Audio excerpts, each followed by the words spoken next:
Hello students, this is Sonu once again welcome you all in online classes. Dear students, आप लोग मेरे साथ narration सीख रहे हैं। अपने पिछले वीडियो में मैंने आप लोगों को केवल इतना बताया था कि डायरेक्ट नरेशन और इनडायरेक्ट नरेशन में अंतर क्या है, डायरेक्ट नरेशन किसको कहते हैं, इनडायरेक्ट नरेशन किसको कहते हैं और दोनों में क्या अंतर होता है। आज के इस वीडियो में उसी के आगे अब हम लोग चर्चा करेंगे। डियर स्टूडेंट्स, डायरेक्ट नरेशन से इनडायरेक्ट नरेशन बनाने के लिए जो पहला नियम है वो ये है कि यदि रिपोर्टिंग वर्ब प्रेजेंट टेंस या फ्यूचर टेंस में हो तो रिपोर्टेड स्पीच के टेंस में परिवर्तन नहीं होता है। फिर से सुन लो। पहला नियम यह है कि यदि रिपोर्टिंग वर्ब प्रेजेंट टेंस या फ्यूचर टेंस में हो तो इनडायरेक्ट नरेशन बनाने पर रिपोर्टेड स्पीच के टेंस में परिवर्तन नहीं होता। तो इसका मतलब यह है कि पहले यह जान लेना जरूरी है कि रिपोर्टिंग वर्ब क्या है, रिपोर्टेड स्पीच क्या है, और थोड़ा इसके विषय में जान लेते हैं। जैसे लिखा है ही सेड टू मी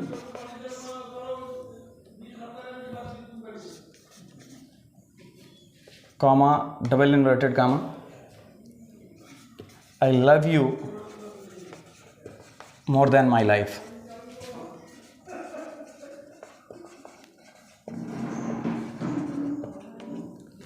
मान लो ये लिखा हुआ है, ये कोई वाक्य लिखा हुआ है, he said to me I love you more than my life. इसमें आप ये समझो कि डबल इन्वर्टेड कामा के अंदर ये जो कुछ भी लिखा है इसको बोलते हैं रिपोर्टेड स्पीच। Reported speech. और डबल इन्वर्टेड कामा के बाहर ये जो कुछ लिखा होता है ये इसको बोलते हैं रिपोर्टिंग स्पीच। Reporting speech. फिर ये सेड इसको बोलते हैं, ये क्या है, ये है रिपोर्टिंग वर्ब। ये क्या है, रिपोर्टिंग वर्ब का सब्जेक्ट। ये क्या है, रिपोर्टिंग वर्ब का ऑब्जेक्ट। ये एक वाक्य लिखा हुआ he said to me I love you more than my life. इसमें पहले हम लोग ये समझ लें कि जो बाहर लिखा है इसको क्या बोलते हैं, जो अंदर लिखा हुआ है इसको क्या बोलते हैं। तो आप समझ लो कि जो भी पार्ट ये बाहर लिखा होता है उसको बोलते हैं रिपोर्टिंग स्पीच। फिर ये सेड इसको बोलते हैं रिपोर्टिंग वर्ब। ये होता है इसका सब्जेक्ट और ये होता है इसका ऑब्जेक्ट। उसके बाद अंदर जो कुछ भी लिखा रहता है उसको बोलते हैं रिपोर्टेड स्पीच। अब आगे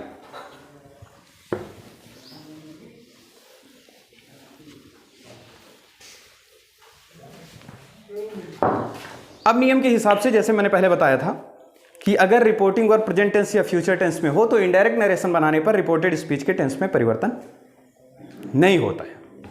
आओ जरा देखते हैं एक वाक्य। जैसे लिखा है ही, मान लिखा है Sita says comma double inverted comma she is ill. She is ill. आगे लिखा हुआ Sita says she is ill. अब देखो मैंने क्या बताया था, डबल इन्वर्टेड कामा के अंदर जो कुछ भी लिखा है उसको बोलते हैं रिपोर्टेड स्पीच। बाहर जो लिखा होता है उसको बोलते हैं रिपोर्टिंग स्पीच। सेज क्या है, रिपोर्टिंग वर्ब। तो मैंने क्या बताया था, अगर रिपोर्टिंग वर्ब प्रेजेंट टेंस या फ्यूचर टेंस में है तो रिपोर्टेड स्पीच का टेंस नहीं बदलता जब उसको इनडायरेक्ट नरेशन में बदला जाता है। तो आप देखो कि ये जो सेज है ये बता रहा है कि ये प्रेजेंट टेंस में है।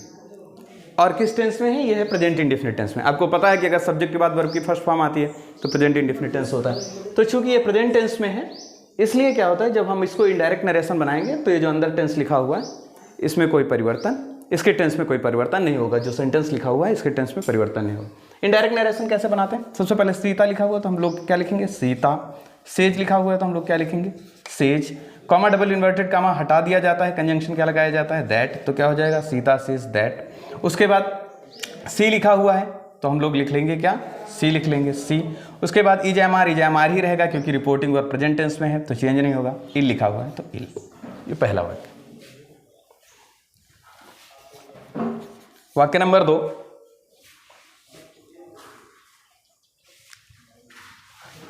लिखा है ही सेज टू मी,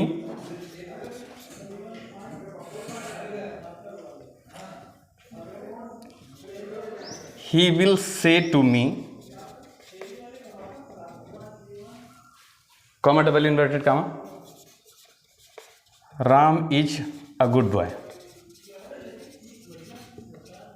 सबसे पहले हमको क्या देखना है, रिपोर्टिंग वर्ब प्रेजेंट टेंस में है या फ्यूचर टेंस में। हमने देखा ये जो रिपोर्टिंग वर्ब है ही विल से टू मी, ये फ्यूचर टेंस में है। सेल और विल के बाद जब वर्ब की फर्स्ट फॉर्म आती है तो फ्यूचर इंडेफिनिट टेंस होता है, तो मतलब ये किस टेंस में है, फ्यूचर टेंस में है।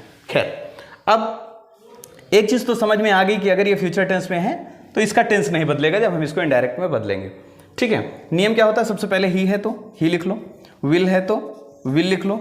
अब याद रखो अगर से के बाद अगर ऑब्जेक्ट आता है तो से बदल जाता है टेल में, तो क्या हो जाएगा, ही विल टेल। टू क्या है, हट जाएगा, क्या हो जाएगा, ही विल टेल मी। समझ पा रहे हो, ही है तो ही लिख लो, विल लिख लो। से टेल में तब बदलता है जब उसके साथ ऑब्जेक्ट आता है। इस बात को याद रखो कि से को टेल में, सेज को टेल्स में, सेइंग को टेलिंग में और सेड को टोल्ड में तब बदला जाता है जब उनके साथ ऑब्जेक्ट आता है। ये लाइन याद रखना, से को टेल में, सेज को टेल्स में, सेइंग को टेलिंग में और सेड को टोल्ड में तब बदला जाता है जब उनके साथ ऑब्जेक्ट आता है। अब यहाँ पे देखो से के साथ यहाँ पे ऑब्जेक्ट आया है इसलिए हमने से को बदल दिया टेल में, तो क्या हो जाएगा, he will tell me, comma double inverted comma, ये हट जाता है तो कंजंक्शन क्या लग जाता है, दैट हो जाएगा, he will tell me that. Ram लिखा है तो राम, इज एम आर ही रहेगा क्योंकि अगर ये फ्यूचर टेंस में है तो इसका टेंस नहीं बदलेगा अर्थात यही रहेगा। आगे लिखा है अ गुड बॉय, तो क्या हो जाएगा, Ram is a good boy. अगला एग्जाम्पल देखते हैं।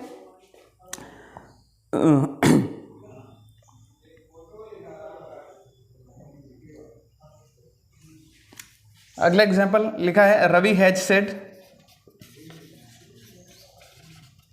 Comma double inverted comma, the sun is rising in the east, the sun is rising in the east.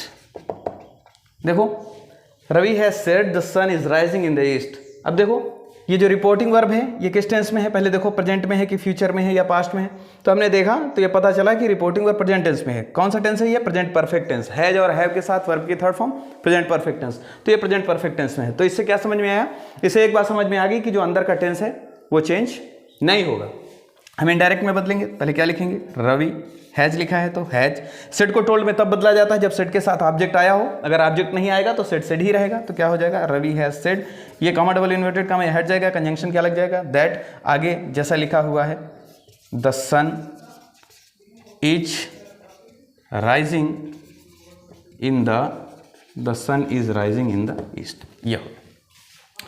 तो ये तीनों वाक्य देख लो, तीनों वाक्यों में जो मैंने नियम बताया वो नियम तीनों वाक्यों में लागू होता है। पहला नियम कि यदि रिपोर्टिंग वर्ब प्रेजेंट टेंस या फ्यूचर टेंस में हो तो इनडायरेक्ट नरेशन बनाने पर रिपोर्टेड स्पीच के टेंस में परिवर्तन नहीं होता है। और ये यहाँ पे दिखाया गया एग्जाम्पल के माध्यम से कि ये भी देखो रिपोर्टिंग वर्ब प्रेजेंट में है, ये भी रिपोर्टिंग वर्ब प्रेजेंट में है, सॉरी ये रिपोर्टिंग वर्ब प्रेजेंट में है, ये फ्यूचर में है और ये प्रेजेंट में है।